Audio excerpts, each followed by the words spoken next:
Text 1. In this conversation, there are two people, namely Todd and Sarah. Todd sees Sarah eating soup every day and he asks Sarah.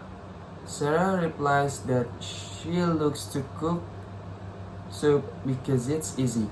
Sarah used to cook a lot of soup on Mondays to eat for the week. Todd is curious and asks about how to make soup and its secrets.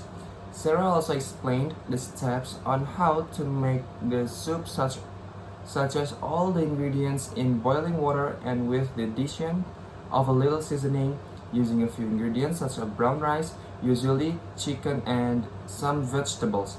For seasoning, Sarah added salt and pepper and some onion. Depends on the type of soup.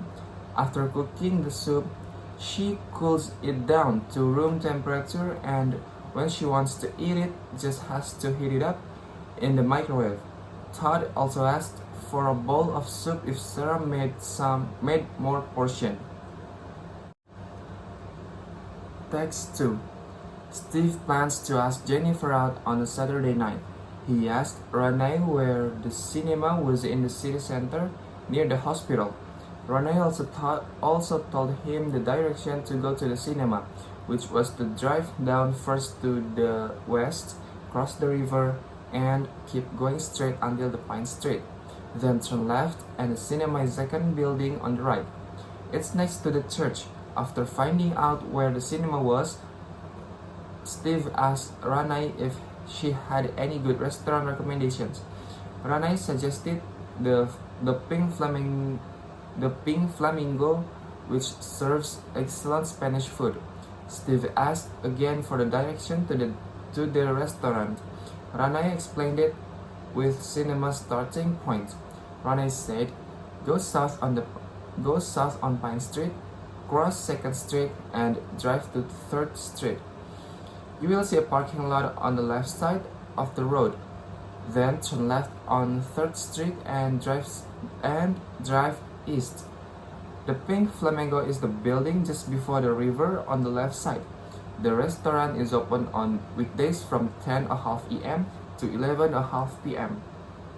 but stay open until midnight on weekends.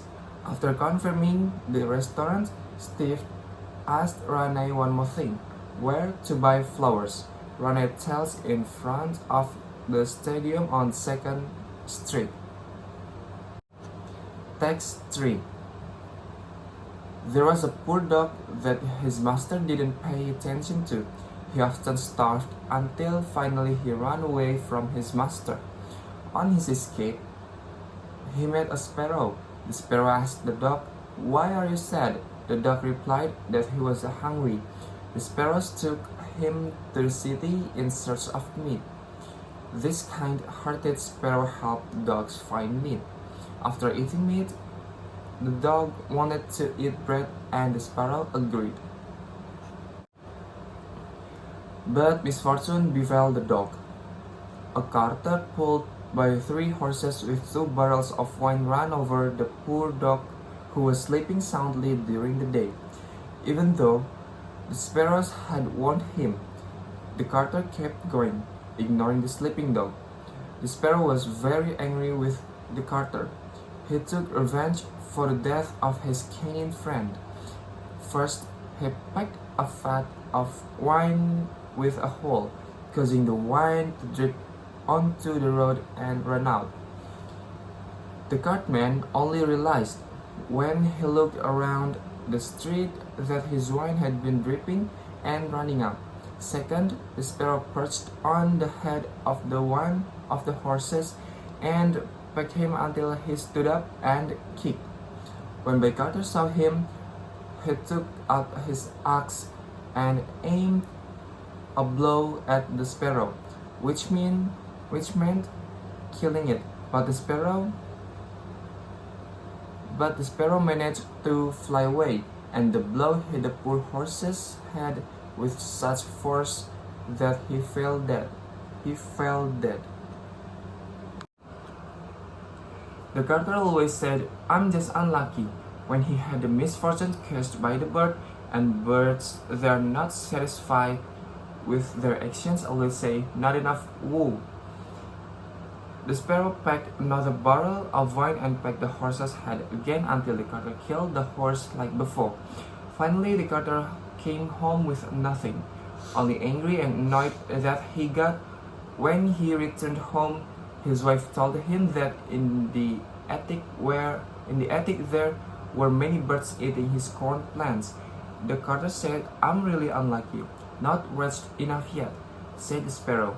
Your cruelty will cost their lives." And away he flies.